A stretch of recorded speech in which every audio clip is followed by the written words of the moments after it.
everyone to this virtual meeting of Kensington and Chelsea's Planning Committee. This evening's meeting is held in accordance with government regulations allowing councils to hold virtual meetings.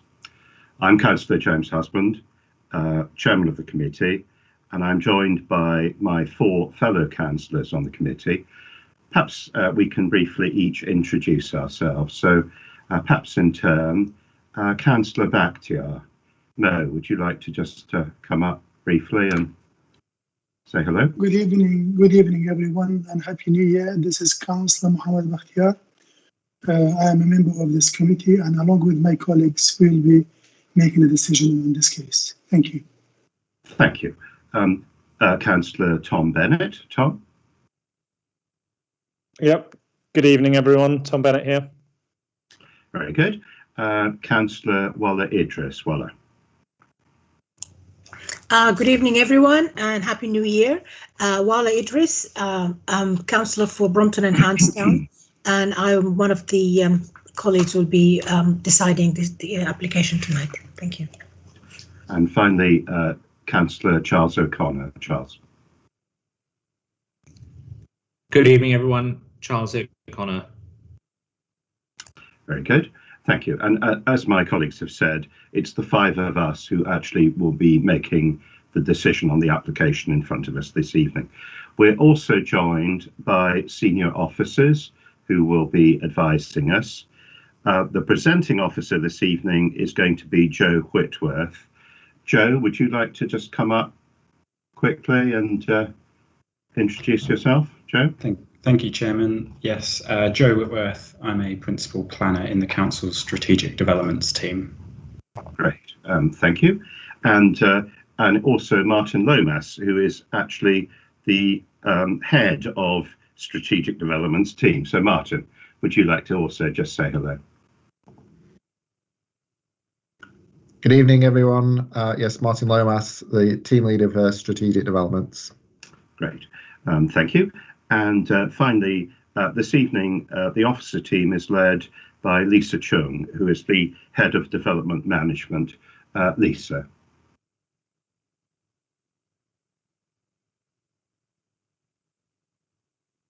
Lisa, would you just like to say hello, just briefly? Sorry, I did that classic, kept myself on mute whilst talking and expecting you to hear me. Thank you, Chairman, and Happy New Year to everyone. I am the Head of Development Management, as the Chairman has already said. Thank you. Very good, thank you. If during the evening other officers need to speak, then I'll introduce them and explain who they are. Can I ask everyone, please, to stay on mute with video off, unless you are about to speak. It will help the broadcast.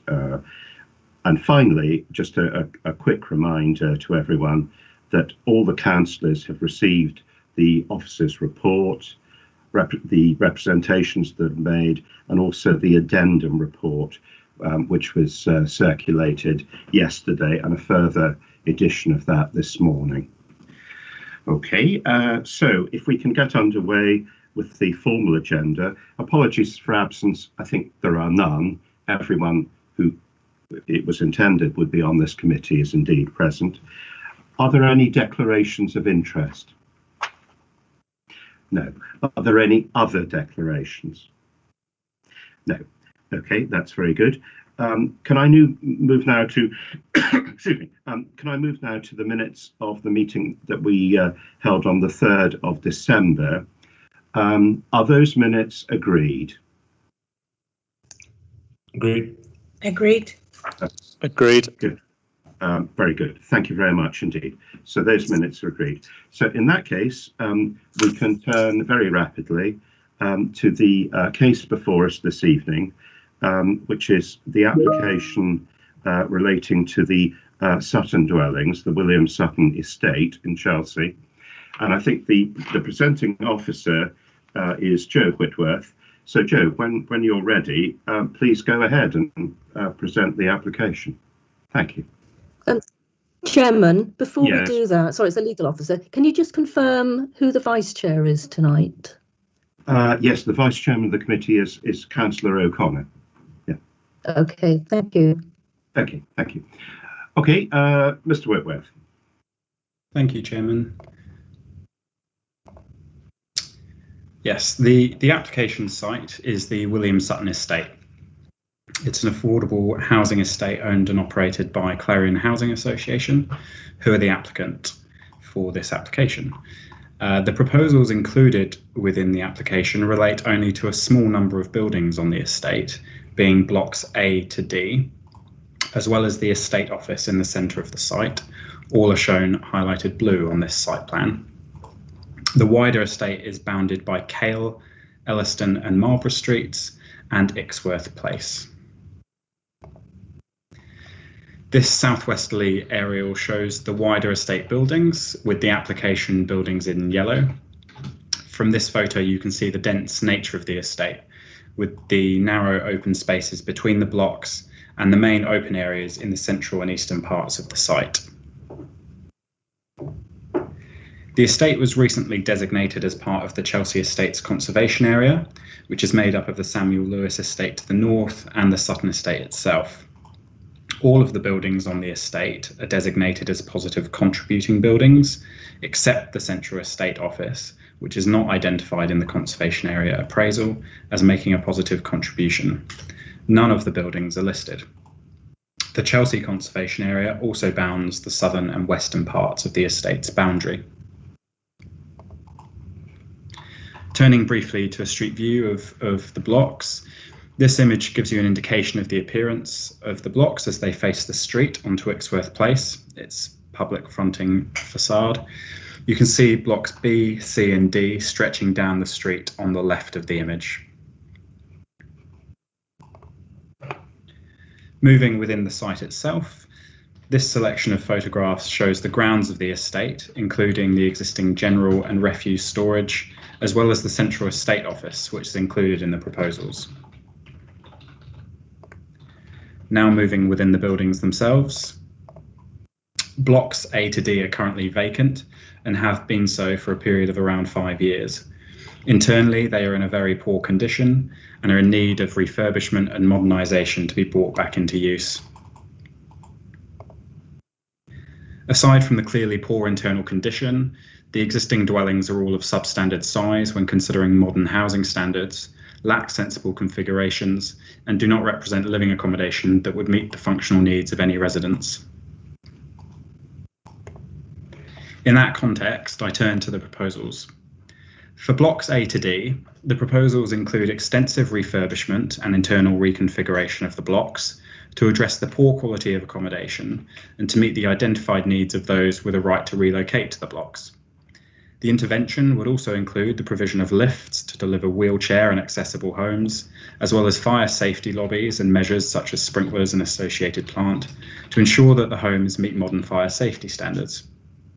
The reconfiguration of the dwellings and the inclusion of lifts and fire safety measures, as well as circulation space, would result in a net reduction of 590 square metres of habitable floor space, and the existing 159 homes being reduced to 81. The internal changes would impact upon the external elevations, principally through the replacement of all windows on blocks A to D, the removal of a number of chimney stacks, and the additional reinstatement of balconies or terraces. The proposals also include the demolition of the estate office and its replacement with a new smaller building set with an improved and expanded central residence garden. This garden forms part of the new landscaping works across the estate, which also include general improvements to the fingers between the blocks and the creation of several other new or improved external amenity spaces for residents of the wider estate. The proposals also include a reduction in the number of car parking spaces and the provision of cycle parking for residents of blocks A to D and the wider estate, and improvements to refuse and recycling storage across the estate grounds.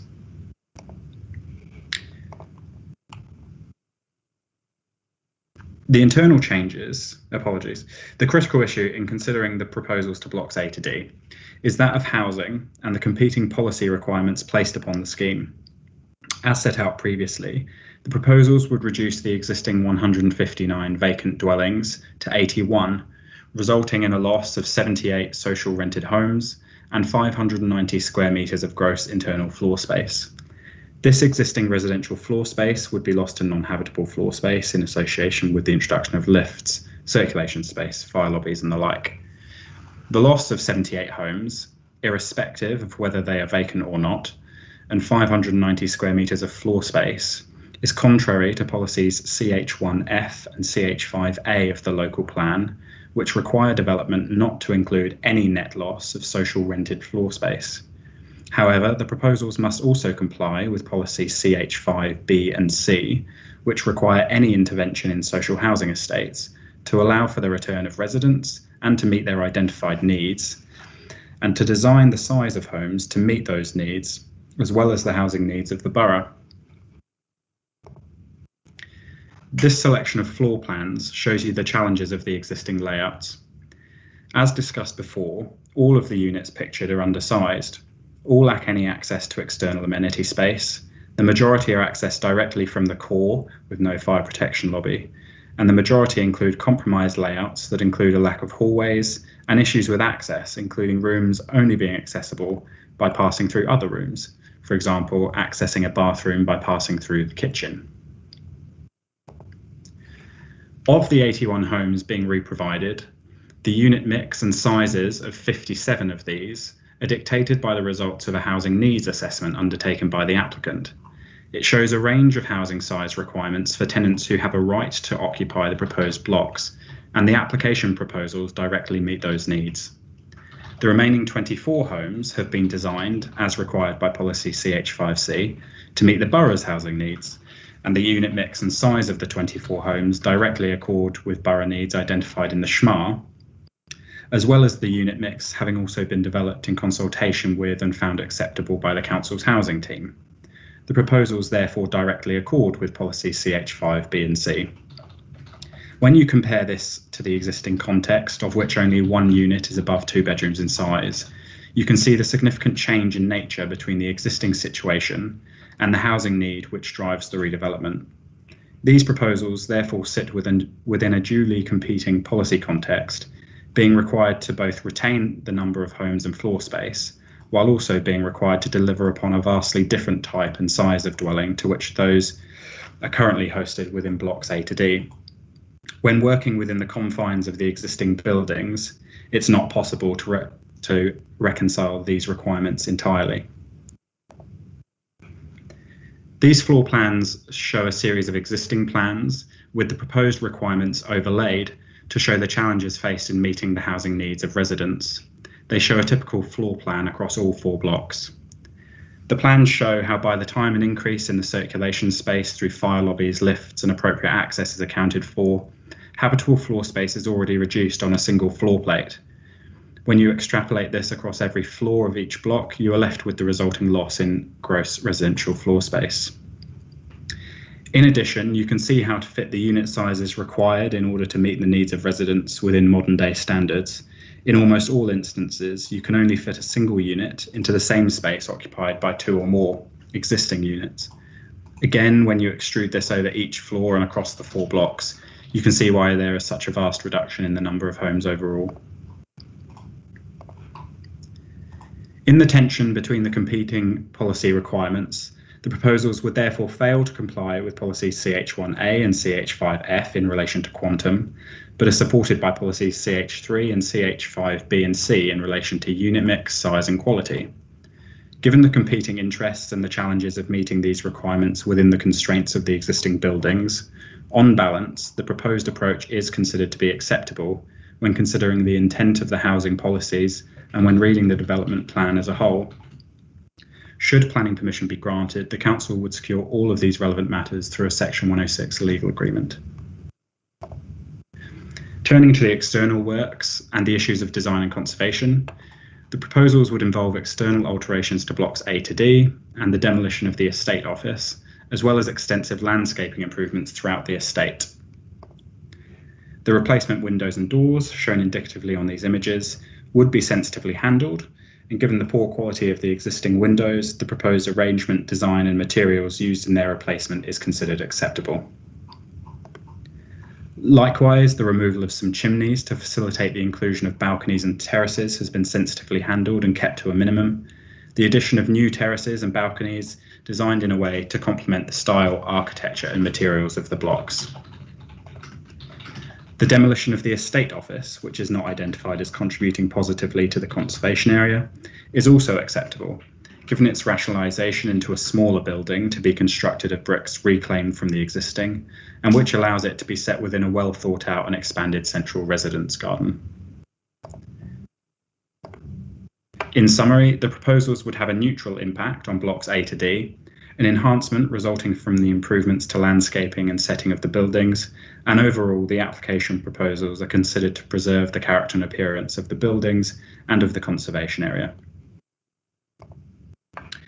Lastly, the proposals would also see a rationalisation of car parking spaces on the site, which is supported, as well as the provision of new cycle parking for residents of blocks A to D and of the wider estate.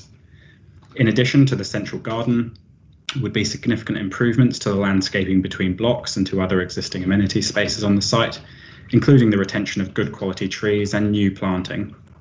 The proposals also include a robust approach to sustainability and commensurate reductions in carbon emissions, as well as appropriately addressing matters of air quality, sustainable drainage, ecology and other environmental matters.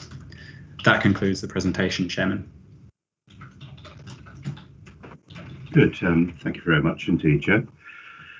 So if I can now ask the speakers to join us. I think first of all, Councillor Ian Henderson.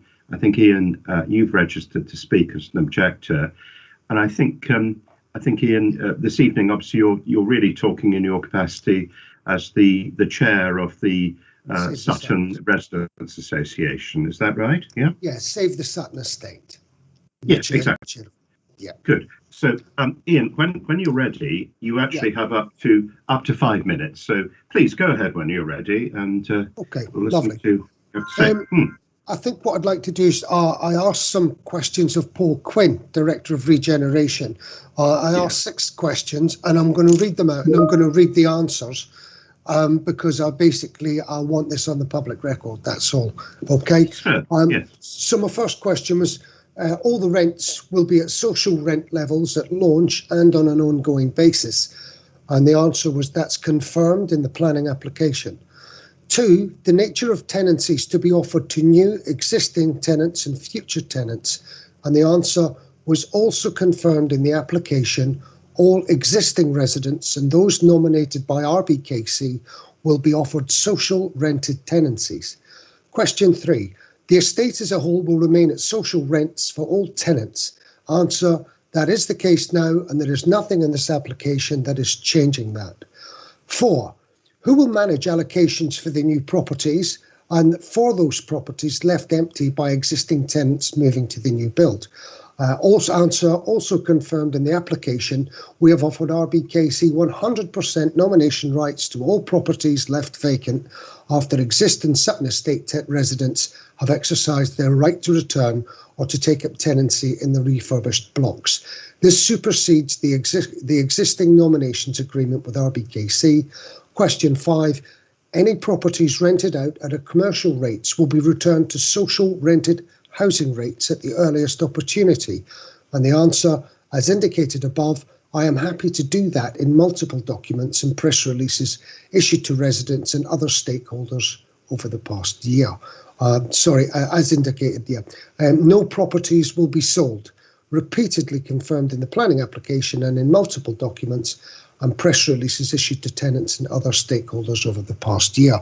So on the basis of those questions, there are a few other issues in the fact that there seems to be a lot of bike stands on the estate.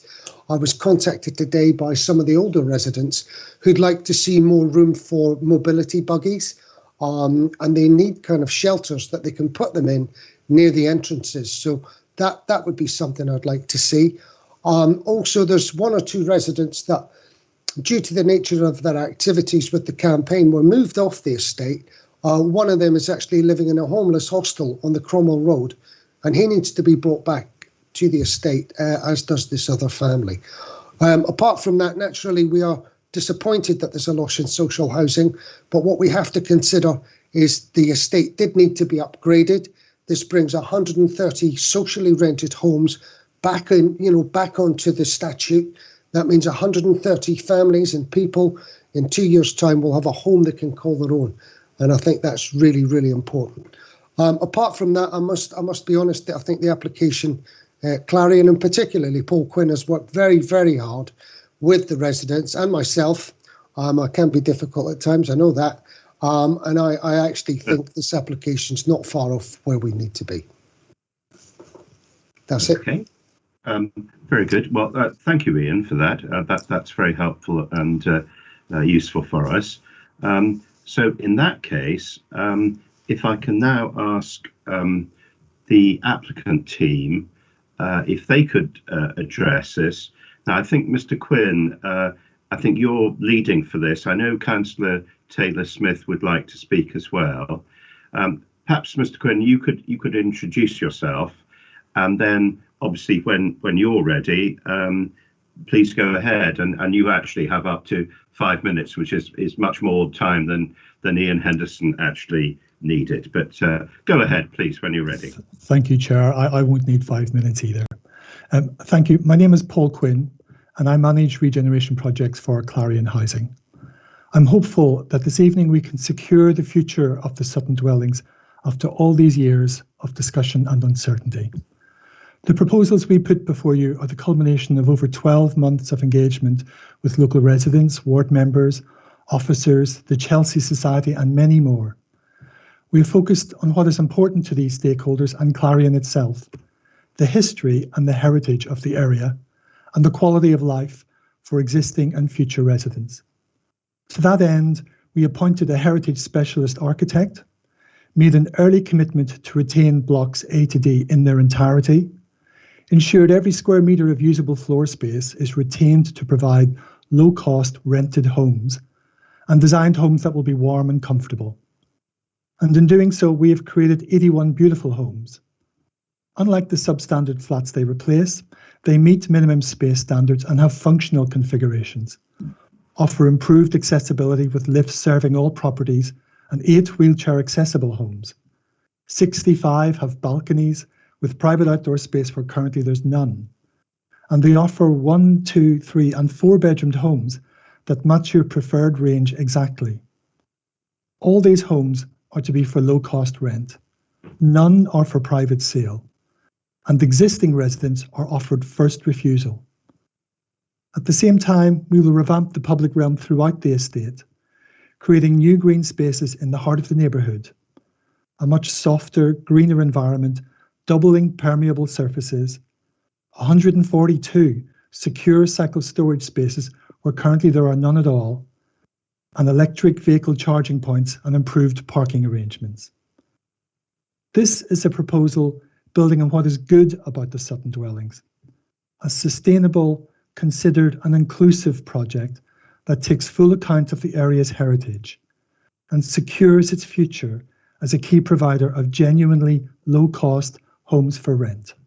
Thank you very much. Okay, thank you very much. Very good. Well, in that case, I think I can probably invite my colleagues on the committee. Do we have questions to either Ian Henderson or indeed Paul Quinn? Councillor O'Connor, you go ahead. Thank you very much. This question to Mr. Quinn. Thank you very much for your talk there. It's a good scheme as far as I can see. I just want to ask you a couple of questions about it. The officer's report made reference to the retention of high quality trees, which sounds to me a bit like a euphemism for getting rid of some other trees, but it hasn't been explained what those are, and they don't seem to be covered in the report. I'd quite like to know a little more about those, please. And also, I see that the windows are being replaced with aluminium windows rather than wooden windows, which I think was requested by our conservation officer. Can you just talk to me about that? And is there any scope for wooden windows to be used? Possibly not at this late stage, but I'd be interested to know. And then the third point, very quickly, sorry, is electric car charging for all the parking spaces, rather than, I think, just the 40% that's required by our policy, which may be slightly out of date considering electric car charging is moving so quickly. Thank you very much.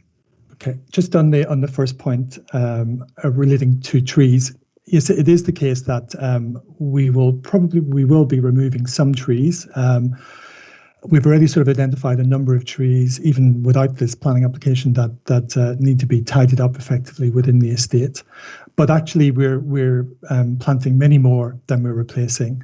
There are a surprising number of high quality trees already on the site, and of course we'll be working around those, keeping those as much as possible. Understandably, trees are always a contentious issue, but you'll see from the application we're going to great efforts to really green up this estate. So it's really working with what we have there, but also adding good quality planting, including trees, throughout the estate. That's very much part of what we're trying to do here. In relation to, if I jump across to electric car parking, we're following your officer's requirements around this. We're very supportive of electric vehicle charging points. We're happy to discuss that with your officers, what's the most appropriate. Obviously, we need to make sure that there's parking provision for those people who are in non-electric cars as well. So it's always a balance to be struck, but certainly something we'd be happy to discuss. And in relation to windows, you can imagine how big an issue and how big a debate this has been. Really, as you will know, there's very low quality plastic windows, UPVC windows in place at the moment. What we're doing is we're introducing a composite design. We think it looks much better. Critically, though, here, obviously, we're focusing just on these 4 buildings here tonight, A to D. In parallel to this, we will be submitting a planning application in a few weeks' time to revamp the windows and the external and a lot of the internal works across the rest of the estate as well.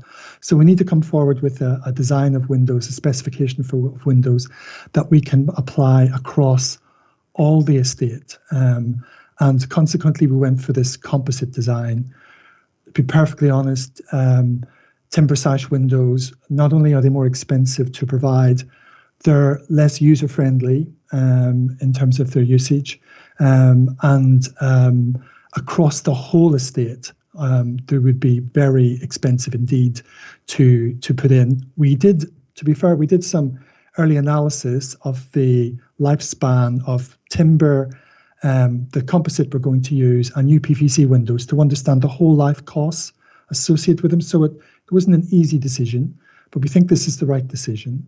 And there are a number of locations on the estate where timber windows will need to be replaced because of the views to that part of the Sutton dwelling. So they will be in timber, but the majority, including the other properties throughout the estate, will be in this composite material, which we think is a significant improvement on the UPVC that's there at the moment. Thank you very much indeed, Mr. Quinn. Just, Chairman, if I may very quickly follow up on that. Yes, of course. I'll talk to officers about the electric car charging. Just on the trees, though, are there any big trees on site being removed? Because that's the information we're lacking. Thank you. If you would bear with me a moment, Councillor, I maybe ask my colleague Paul Maddock, who's the lead architect on the site, just to comment on that. Sure. Yeah. Thank you, Paul. Thank you, Councillor. So we've set this out within the application documents. We've been taking great efforts to survey all the trees on the estate. That's our starting point, and that tells us a lot about the species and health of the trees. I believe that there are 4 trees that are category U, which is the sort of lowest category in terms of health and longevity, which will been identified to be removed because they are residents have told us that they are potentially dangerous. So that's really just a sort of a good housekeeping measure. And then I think there's just a small number of trees which are of sort of medium grade that are needing to be removed to facilitate development and improvement. So the majority are being retained, particularly the larger medium quality category B trees, definitely all being retained. But as I think Paul Quinn mentioned before, we have a tree proposal and mitigation strategy which introduces a whole range of new tree planting of different species and sizes throughout the estate, which will help to further green both the entrance courts, garden courts, and the new heart of the estate, so that there will be a net increase in tree planting across the estate. Thank you very much. That's very helpful. I would just say on trees that we're always told that people are going to replace trees with more, and while I perfectly respect that as an answer, one of the complaints we get from residents is that cutting down a huge tree that's taken 100 years to grow seems absolute madness. Just to be replaced with a few saplings is not quite the same thing for quite a long time. But anyway, I take your point. I'm very glad to hear that all the good quality trees are being retained. Thank you very much. That's it from me. Okay, thank you. Councillor Bakhtiar. Thank you, Chairman. Well, to start with, I would say I'm very glad to see this application in front of us this evening.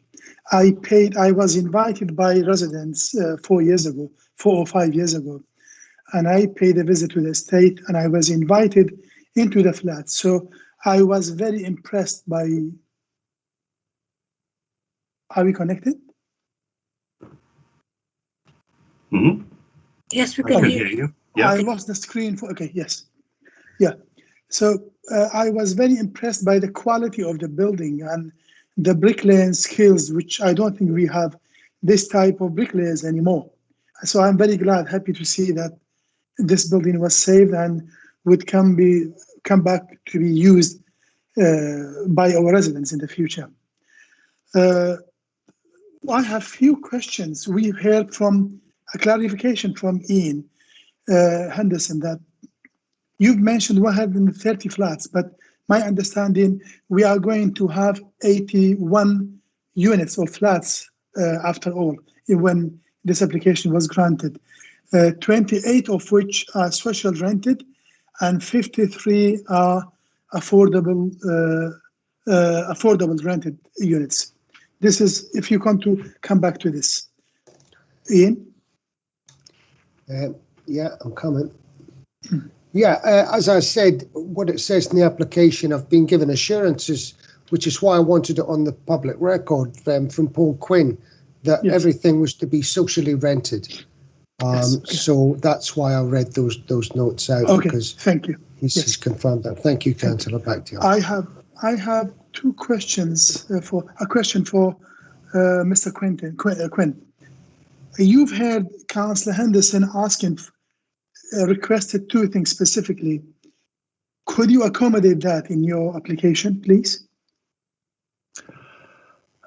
Yes, Councillor. We've made the commitment. If you see, all the homes will be let at social rent and London affordable rent, both of which are social rent products. There's very little difference between London affordable rent and the existing social rent on the estate, and this is something we confirmed to your officers at the time, just to show that difference. So this is partly, if you bear with me, the sort of confusion around the terminology around affordable housing. This is not affordable rent. This is London affordable rent. It's quite a different product altogether. Existing residents who are moving back into the home that they vacated must be moved back in on the rent level they were on before, which is social rent. So commitment to that. That's why those numbers are split out to that in that way. Well, that's captured in the planning application. So we're confirming that. And the point around the difference in numbers between the 81 homes that we're creating in A to D and the total number is because there are a number of void properties within the main estate which have been held empty for the last couple of years in readiness for regeneration. Everyone on this call, I'm sure, knows that this has been a long discussion over many years. There were a number of properties that were held back in readiness for whatever regeneration option became available. Now, obviously, as you can see from the application today, we're retaining all the existing buildings. Those void properties are now being modernised, and they are being nominated to by the local authority, and there's a number have already come across to you. So in effect, A to D itself, those buildings in themselves create 81 homes, but they've allowed us to bring 133 homes across and back into use. That's not right. Okay, thank you. Actually, I think at this point, what I'd like to do is I'd like to ask Councillor Kim Taylor-Smith a question, because I think I had actually been expecting, Kim, I expecting you to speak perhaps after Paul Quinn earlier. But can I ask you to address this issue which has just been brought up about nomination rights for the council in relation to homes? I don't know, Kim, if there's other particular things that you'd like to say about that issue.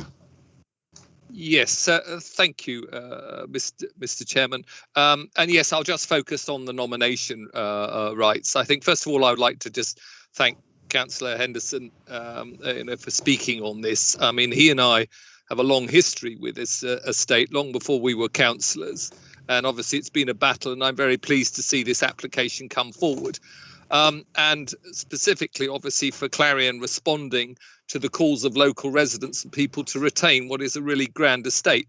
On the question of nomination rights, clearly the disappointment here is that, as has been highlighted, that on the 159 empty flats in blocks A to D, where they're going to be reconfigured, and we'll end up with 81, which obviously is going to be a loss of homes, which is something we, however, you know, that in balancing compliance, you know, we recognise that we have 2,300 people in temporary accommodation within this borough, and it is vitally important for us to find new homes for them.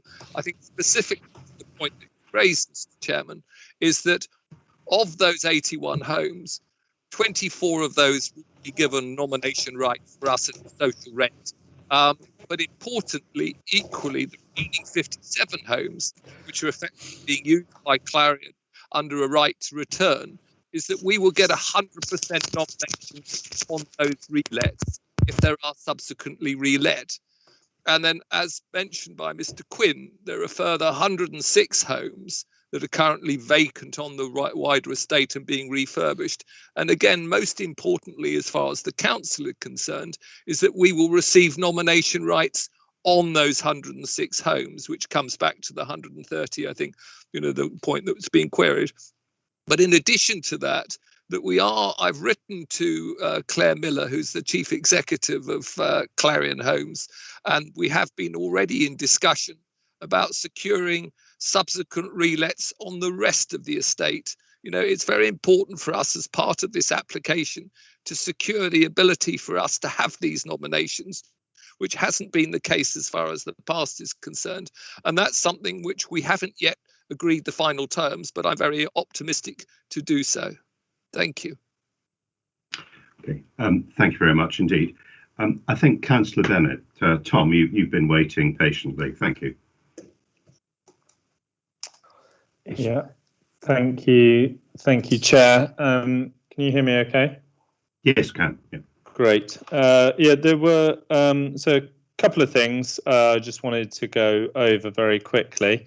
Firstly, in terms of the residents who are going to be moving from other blocks into blocks A to D, the rooms that or the units that they're vacating, I just wanted assurances that those would either be in a livable state to be reoccupied immediately, or would be part of the regeneration programme to bring them back online back online soon. It's probably best if I, because I've got 4 questions, so if you answer that one first, and then I'll go to my second one, if that's okay.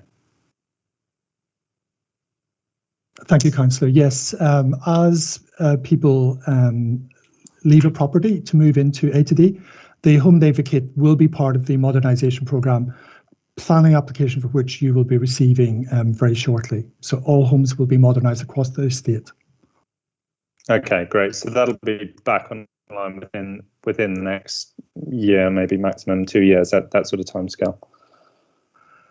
Yes, we envisage it'll take about 2 years to complete A to D. And as people move across, absolutely, the home that they vacate gets brought up to the same standard that we're applying to all the homes across the Sutton dwellings. Fantastic, thank you. My next question was on the sort of number of units being lost, and obviously I do appreciate the logic that if we're going to make these units bigger, because they're currently sort of pokey Victorian sizes, if we're going to make them bigger and we're going to put in lifts and the rest of it, then we're going to lose units. I appreciate that. I just wonder if any scenarios or options were done where we lost fewer units and okay, maybe the average size of the apartments wasn't quite so big, but still better than what it is now. Did you look through any alternative scenarios? We did indeed, Councillor. We ran multiple scenarios and shared those with your officers at the time. Just looking at the pros and cons of building more height or building outwards, and as you say, playing around with the size of the units themselves. This was felt to be the optimum that we're looking at here tonight, not least because these properties are so close to one another. So there's real challenges around daylight sunlight, how it impacts on neighbouring properties if you go taller or increase the density. We came to the conclusion that working within the parameters of the existing buildings was the best way to go forward with it. But we ran multiple scenarios, which your officers, I'm sure, could share with you. Okay, and I think we were told, I can't remember off the top of my head, the exact number of units that fall under the guidelines for sort of minimum space standards is very few. Do we have a lot of units which are significantly above, sort of 20, 30, 40% above those minimum guidelines, or what's the... Yes, I don't think that's the case, but I'll actually defer to my colleague Paul Maddock just to come in on that. We've been following the current London Plan space standards for as targets for the areas of the homes, and on the whole, given the constraints of they are listed buildings in a conservation area, we've been able to achieve that in the main, and as well as that, 8 of the ground floor flats are also designed to be wheelchair accessible. And also there obviously is lift access to every floor. So I think there are a couple of cases, but where we've gone slightly above minimum space standards, but none are excessively so. So actually, in that respect, it's quite a good fit for the larger homes and the mix that we've provided. Okay, that's helpful. Thank you. Just sorry, 2 more questions. One is just going back to these windows. You said in the papers it said aluminium. You were saying composite, which is not an issue in itself. I was just wondering, there are some very high quality aluminium sash windows which look like wooden sash windows. Did you consider aluminium or composite sash windows? And if so, why not? We did indeed look at sash windows. We looked at many different sort of opening arrangements with the windows. The balance was one of usability. So we actually tested these out with residents as well, just for what their opinion was on this. Usability and appearance, and obviously long-term maintenance as well. And the version we've come up with was the preferred version on pretty well all fronts, but we certainly did test that out again equally. Paul, I don't know if you would like just to touch on that. Yeah, there's a lot of work done around that. Yes, of course. So we've I think this is included within the design and access statement as well. And there are, as Paul rightly says, we looked at a number of options. We presented those both to officers and also through the engagement process with online workshops with residents. We developed a set of criteria, which obviously was very much about how they look, their appearance, their performance in terms of sustainability and the sort of thermal performance and life cycle maintenance cost, as well as function. So how they perform in terms of, for the residents, the user, in terms of ease of cleaning, ease of ventilation and general operation for all ages and all abilities. And given that the original 1912 buildings are sort of built in the Edwardian Baroque style, we sort of, through extensive heritage research by our heritage architect specialist, we felt that the 2/2 vertical casement arrangement was very much in keeping with that Baroque style, and as I say, they are high quality composite windows which have a much higher thermal performance, so it will make sure that the homes are that much warmer and drier as well. So what is the 2/2 style? I don't think I've seen a picture or a diagram. Yeah, so I'm not able to present screen, but it's so there's a sort of a cruciform mullion and transom arrangement. So you actually get slightly better daylight into the room, and obviously the existing windows, whilst they're plastic, they aren't. Whilst they appear to look like sashes, they're not actually sashes. They have fake plastic beading applied and have a top hung opening light. So what we're proposing are again very much in keeping with a sort of Baroque style building, and you get that sort of cruciform arrangement of the window frame. Okay. I mean, to quote a building, Banqueting House in Whitehall is of that original Baroque style and has windows of that configuration. Okay, well, I mean, I'm not going to hijack the whole meeting on windows, but it would have been, interesting to see the design on that, given the comments by the conservation officer. But I mean, they from what you've said, they sound like high quality designed windows. The final one, just to go to Ian very quickly, Councillor Henderson. You mentioned that there were a case of 2 residents who had to move off the estate, and you feel that they should be brought back on. Is it your understanding that they will be given nomination rights? Or not nomination rights, the right to move back on? I just don't know. I have mentioned it to Paul. I do think they should be brought back. I think it would do a lot to repair a lot of the hurt that's gone down. This has gone on for 13 years, which is just ridiculous.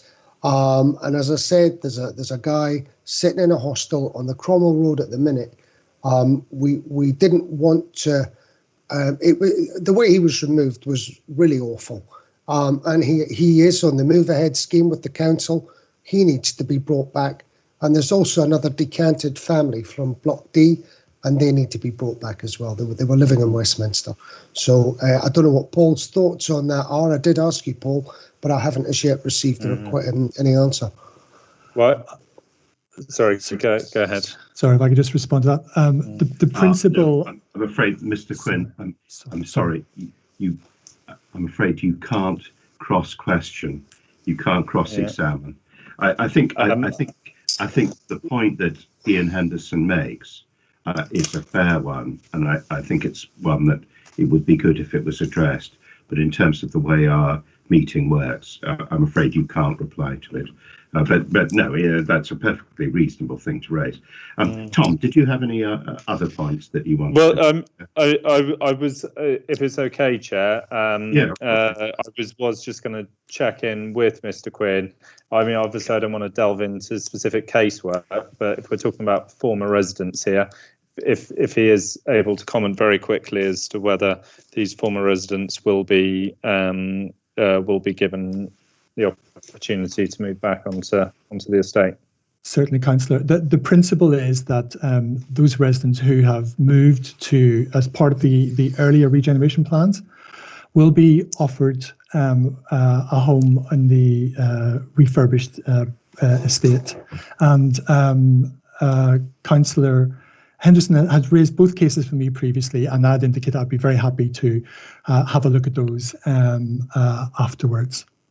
Okay. Well, yeah, that's helpful. Thank you very much. Thanks. Nothing else from me, Chairman. Thank you, Tom. No, I think that's the right way of doing that. Very good. Okay, so now Wala, I think Councillor Idris, you've been waiting for a while, and then after Wala, Mervaktia. So Wala, please go ahead. Oh, thank you, Chair. Well, waiting is good because half of my questions have been answered. So I just have a few clarifications here. And to Mr. Quinn, please. My first clarification is I just wanted confirmation that when you are creating your new lovely gardens, you will actually consider having a good number of pollinators in the garden. My second clarification is I know towards the east of the Sutton estate there is a small playground or a space where used by families as playground for the children. I don't know whether that will be regenerated in the second phase, or whether you will consider having some kind of playground around the office area in around that area with the gardens and all that. And my final question is, in some of the drawings we see blocks A, B, C, and D, and then suddenly blocks C and D disappear. So I know with the losing of space, we're losing a space on separate blocks, on the block itself, as opposed to the number of blocks. So can somebody clarify that for me, please? Thank you. Okay, Councillor, just on the first point around pollinators and the planting regime, we have a particularly good landscape architect working on this project, and the great deal of thought gone into the planting regime, particularly reflective of the fact that lots of the residents on the estate already take a great interest in the green space such as it is, and look after it. So we're very much designing green space that allows for stewardship and involvement of residents themselves. So absolutely, we hope to have a very high quality planting environment there.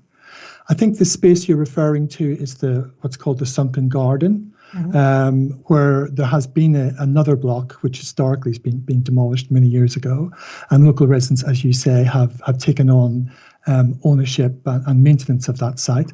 That is included in the public realm works.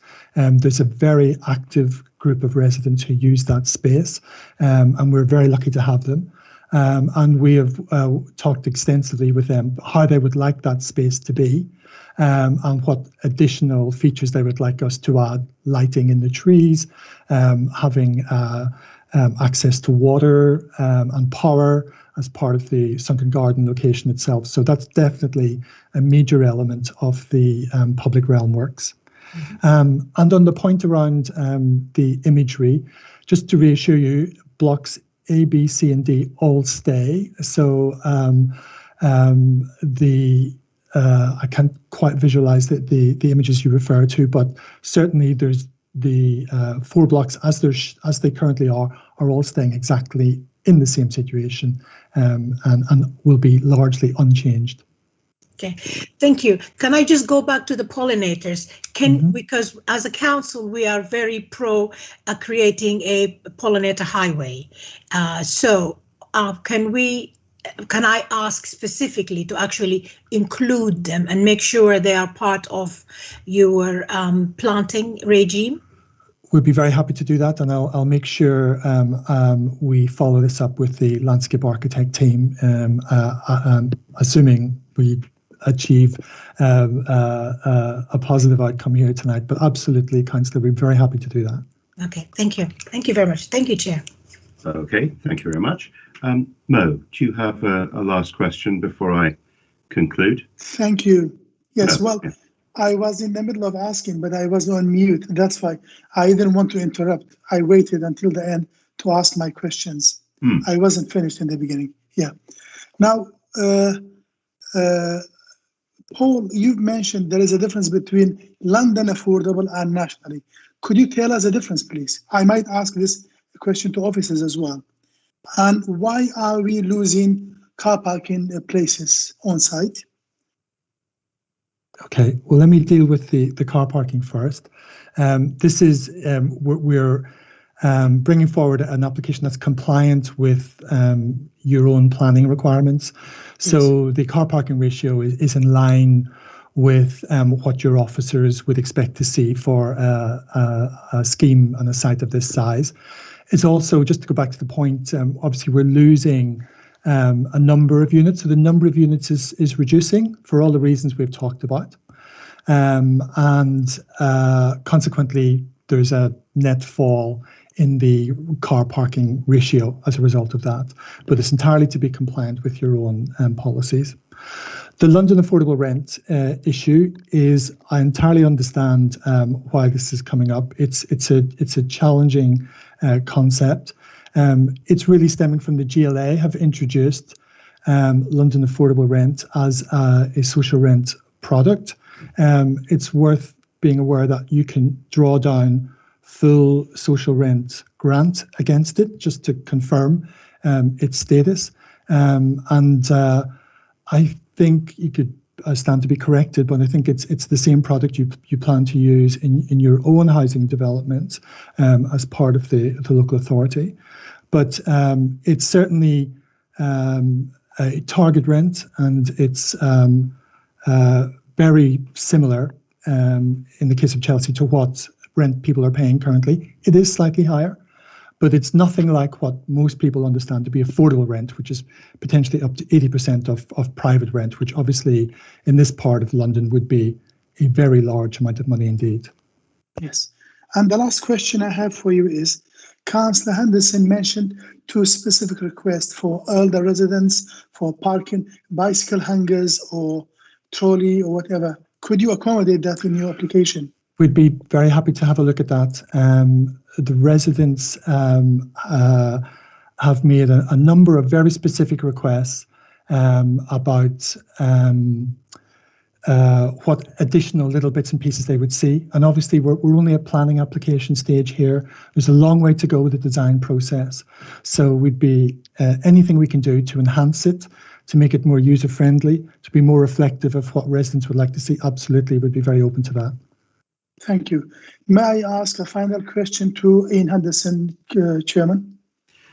No, I'm afraid, Mo.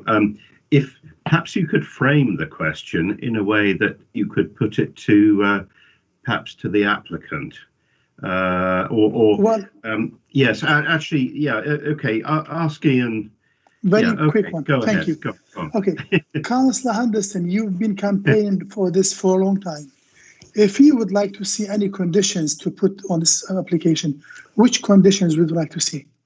I think the condition is that that all the homes in this estate must be socially rented, as per the responses given to us by Paul Quinn earlier. That's the condition. Okay. Thank you. Okay. All right. Thanks, Mo. Okay. Well, thank you. I've got a couple of questions that I'd like to put to people as well. I think the first point is, I think maybe this is something that maybe the Savills representatives are the best people to address.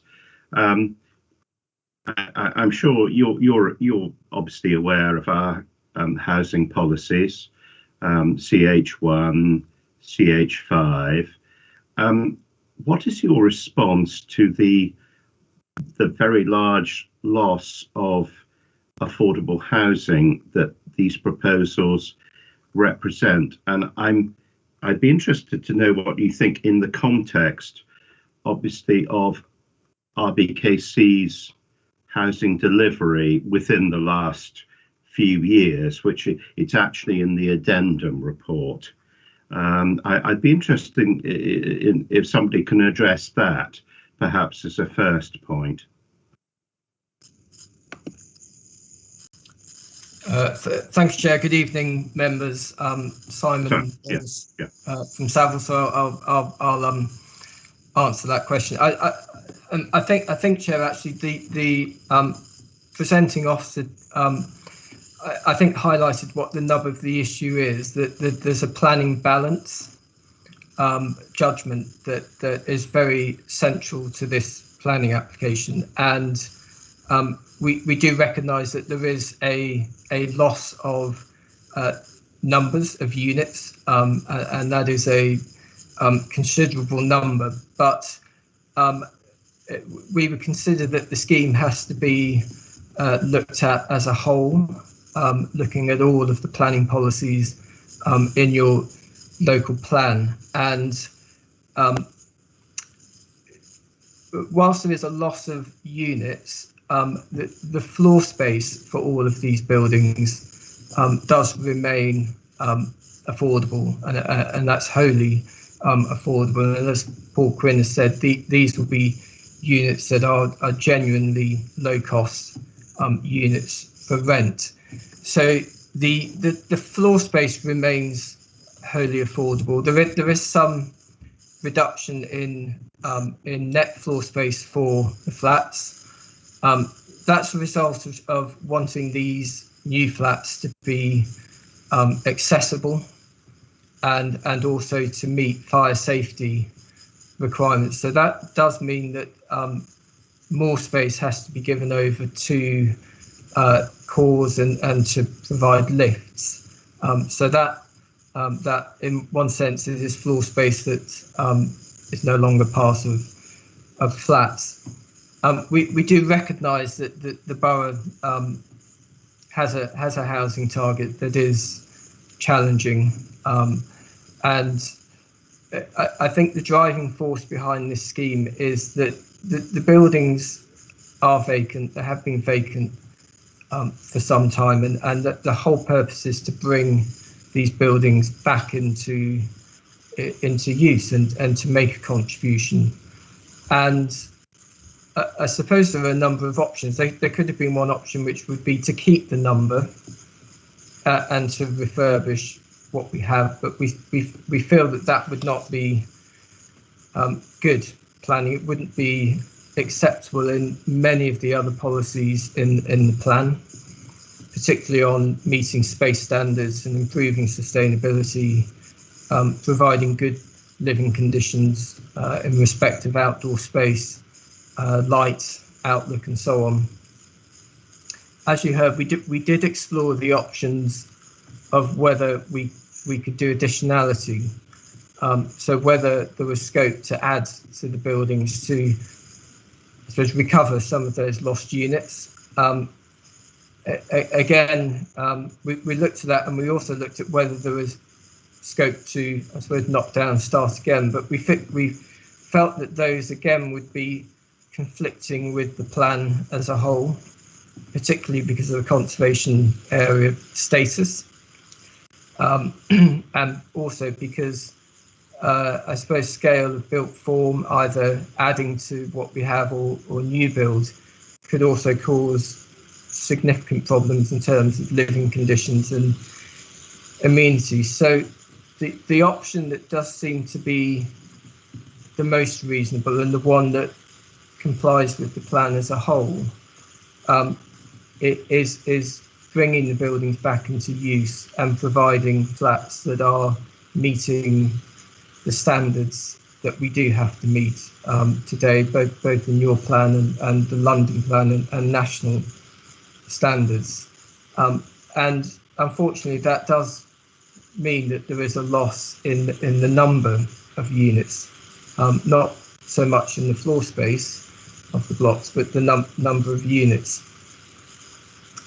And so I think we we've always recognised that this is a planning balance, but we feel that I suppose the benefits and the improvements that the scheme brings forward, and that's high quality dwellings that will be meeting all the standards, that it's the improvement to sustainable buildings and homes, it's the genuine low cost homes for rent, it is that public transformation of the garden area that will benefit all the residents of the estate.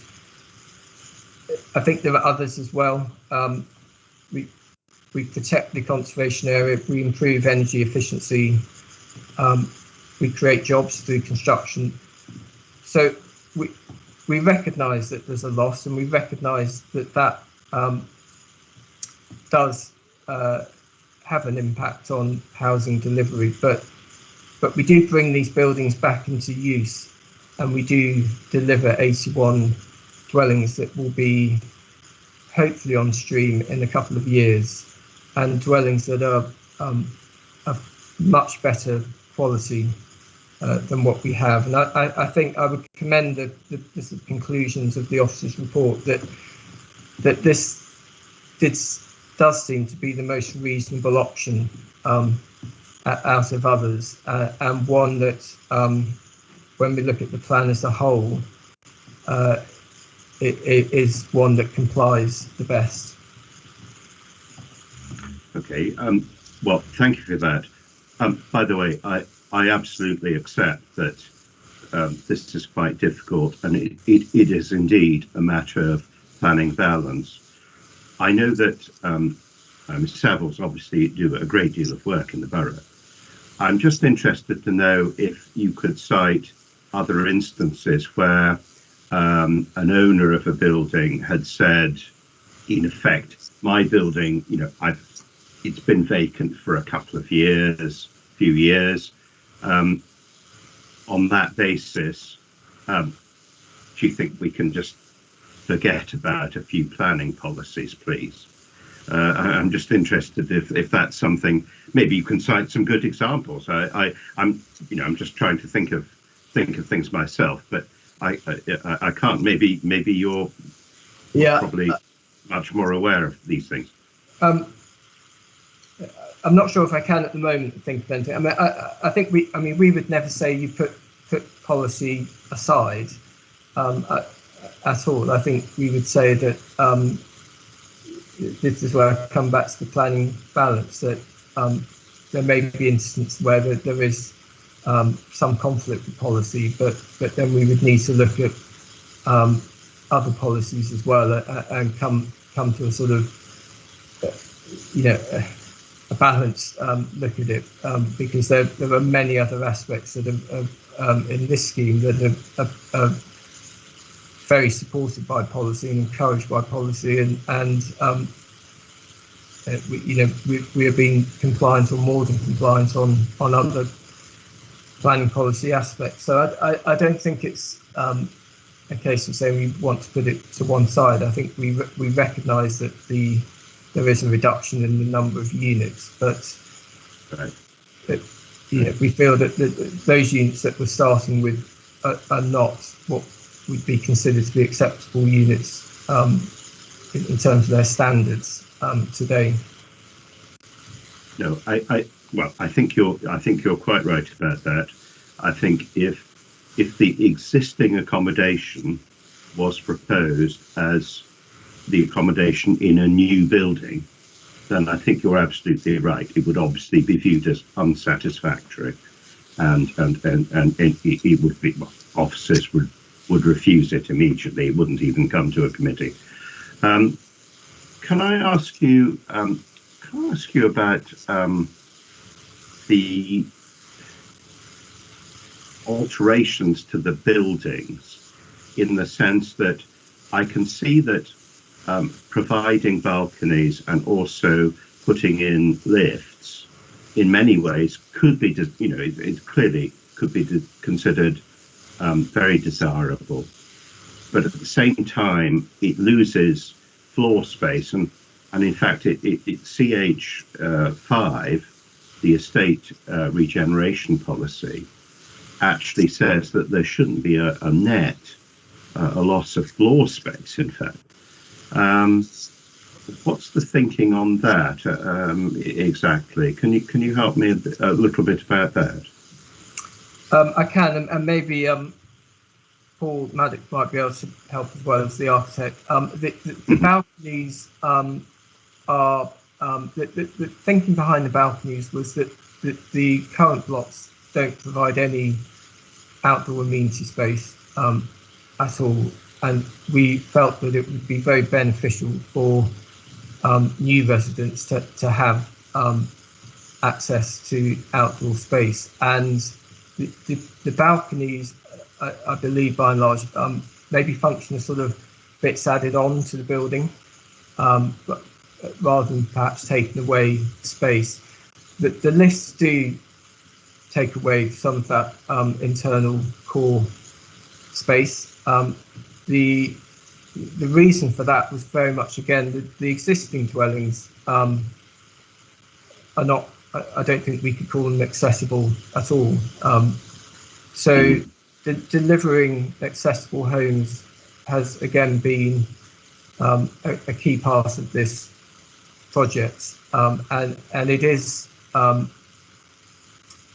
we're delivering a high number of wheelchair accessible units with the scheme, and ensuring that all the others are adaptable. And that I think it was a key part of this scheme, to create high quality, sustainable, accessible units, and also to look at the fire safety regulations as well, which has had some impact on internal floor space, and so it does mean I suppose we have more communal core space because of that, but we felt that was the correct and right thing to do in bringing these buildings back into use.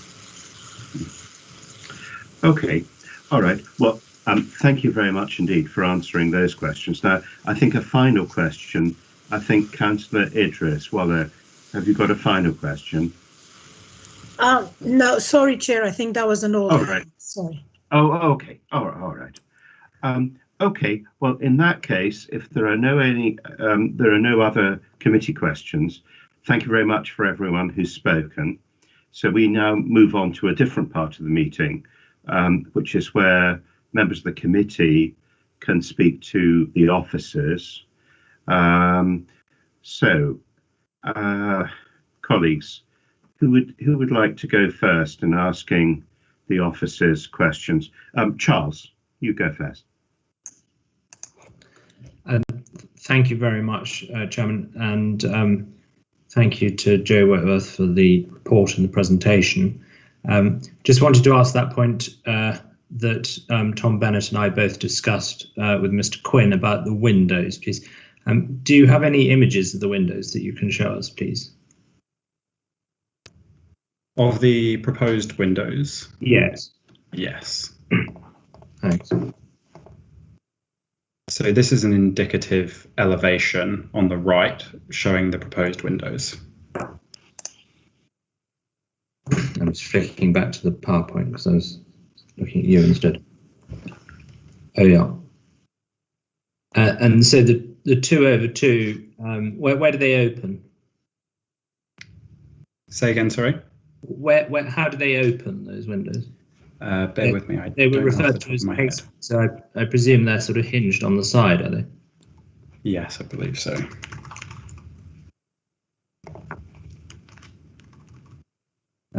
Okay, well that's helpful. There's certainly an improvement on the plastic windows that you can see in the photograph on the left. Or they look like it from the artist's impression. Yeah. Okay, thank you. And then my other question to you was about the electric car charging. You heard a willingness on the part of Mr. Quinn to look at having 100% electric car charging. And I think this is a really important thing in the borough when we're trying to make a cleaner, greener borough. And it's very difficult for residents if we aren't insisting on the provision of electric car chargers in all schemes that come before this committee. Can we think about either agreeing with the applicant that there's 100% electric car charging provision, or dealing with it by way of condition?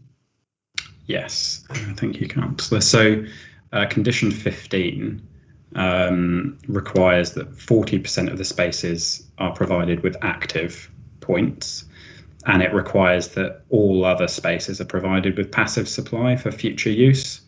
That's obviously the policy requirement. We can't require the applicant to go above and beyond that, but obviously if they were willing to go above and beyond that, then that would be very, very welcome. But the condition obviously does facilitate the ability to meet demand for future supply as and when it grows. I suppose what I'm getting at is that Mr. Quinn said that he'd be, I think on behalf of Clarion, that he'd be willing to look at having 100% active from day one. That's how I understood it. We probably can't get a sort of binding commitment from him in this committee meeting, but can we record that certainly my view, and I suspect the view of other colleagues on the committee, is that we should have 100% provision from day one? That point's noted, and we'll certainly follow that up in discussions as and when if permission's granted and that condition comes before the council. Great, thank you very much. That's it from me. Okay, thanks, Charles. Who'd like to go next? Any other questions to officers? May I? Tom. Oh, sorry, Tom, and then Mo. Yeah, Tom. It was just a very quick one, Chair. On the point around a slightly separate point on the windows, one thing I forgot to ask the applicant, what's the insulation like on these windows? Is it double glazing, triple glazing? It's double glazed. Double glazed. Okay. I think it was sort of seeing as we're putting in new windows, sort of triple glazing, it does provide sort of additional benefits for residents, but double glazing is obviously better than single glazing. But so maybe that's something they could look at. But yeah, no further questions on that. Thank you. Okay, thank you. Mo, did you want to go next? Yes, I would like to add my voice to Tom's to saying that triple glazing is the way from now on. I think all our even council buildings are from now on will consider installing triple glazing for our buildings. So this should be considered. My question is to the officers is affordable rent and London Yard. Could you tell us what's the difference, please? Yes. So there are actually a fair few paragraphs in the officer's report on this point. If you turn to 6.20 to 6.22, I mean, in summary form, it was alluded to before, essentially, they are an equivalent product. London Affordable Rent is a product that's been introduced by the Mayor and the GLA. They have very comparable affordability. And in para 6.21 of the officer's report, there's a graph actually there that shows you the comparative affordability. And I think it's, that they are comparative and they are accepted as low cost social rent in the publication London Plan, in the local plan, and in the council's own community housing SPD. So yes, London Affordable Rent has a slightly higher level of affordability, but you can see from that graph that they are very comparable and the council accepts them as an equivalent product.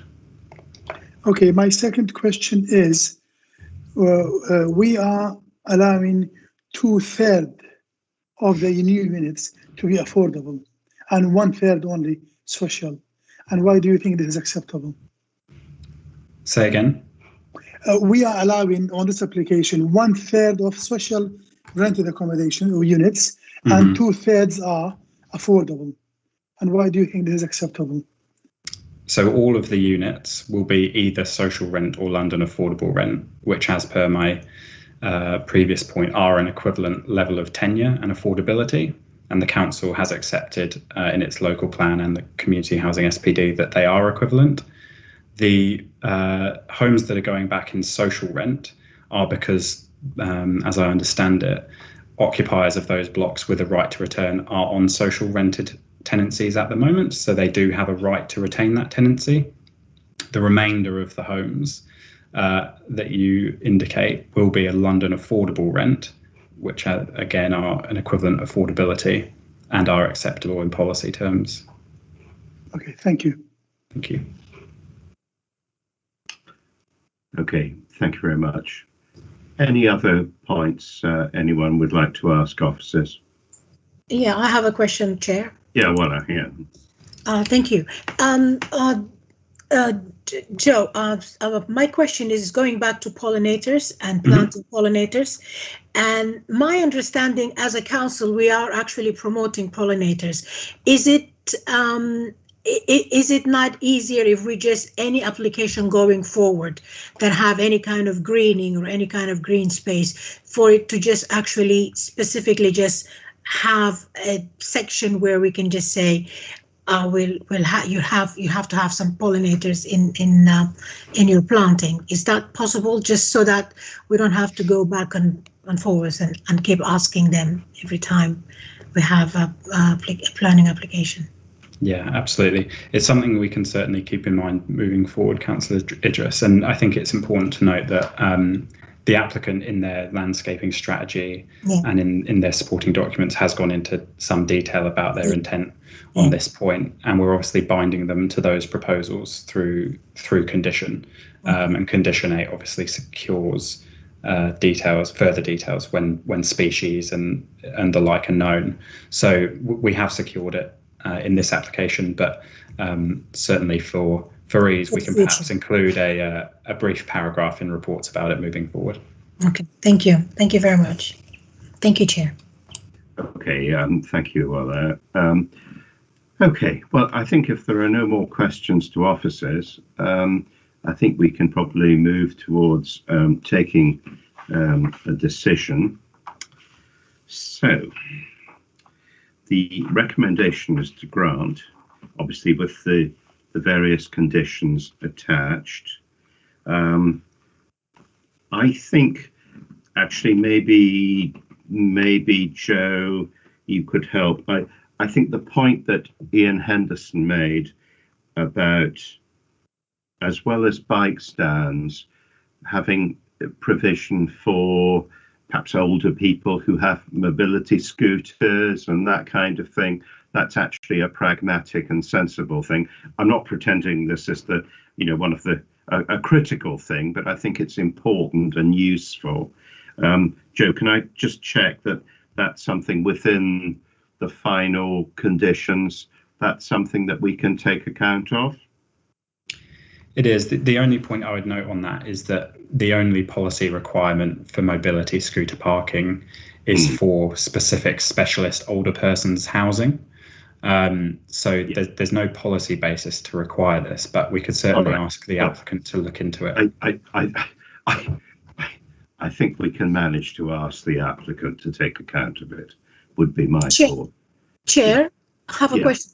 But isn't one of the buildings in Samuel Lewis designated for older people already? Maybe not one of the ones that are being refurbished right now, but one of the ones might be refurbished later on. It is actually an old, it's designated for older people. One of the ones on Kale Street. That Blocks J and K. Sorry? Blocks J and K. Thank you, Ian. I knew you would. Okay. Yes, yes. I think Mr. Whitworth, perhaps can you, depending on what decision we make, perhaps you could bear in mind these couple of conversations that you've heard. Yeah, absolutely. And I think I think it's a perfectly sensible point that's been made. Okay, all right. So the recommendation is to grant, and then obviously there is the legal agreement, which has a date of the 30th of April attached to it. Can I just check with officers that there aren't any other points before we actually move to make a decision that we have to be aware of? Lorna, is there anything you'd like to say quickly? Well, I just want to clarify, Chairman, that we're not actually amending any of the conditions, because there was talk about condition, I think it's, well, there's the landscaping condition, is that condition 8, whether we're changing that now to refer to pollinators, because I think that's only the only condition I think we might have been inclined to amend slightly. But I just wanted to actually check with the officers as well, actually, that that apart from possibly that condition, we're not actually changing anything else. It's my view that doesn't need to be changed, because the proposals already include extensive pollinator planting, and that condition secures details of the planting. Yeah. Okay. Well, sorry. Yeah. Okay. On that fine. basis, I think that's fine. All right. Very good. Okay. So in that case, I'm going to move to a vote, and I will ask in turn members if they are in favour of the recommendation, obviously with the conditions that are set out in the report, and also the legal agreement that is also set out in the report. So, Councillor Bakhtiar, are you in favour of the recommendation or against? I will be abstaining, Chairman, because of the ratio of affordable and social housing. Okay, all right. Councillor Bennett. In favour, Chair. Thank you. Councillor Idris. In favour, Chair. Thank you. Councillor O'Connor. I'm in favour. Okay. And I, despite being somewhat alarmed at the loss of 78 affordable units in an old-fashioned stock jobbing way at the size of the position that is being taken on, I am actually in favour as well. So in that case, permission is granted. It's 4 votes to an abstention, nobody against. So thank you very much indeed. And good evening. Thank you very much indeed for coming along.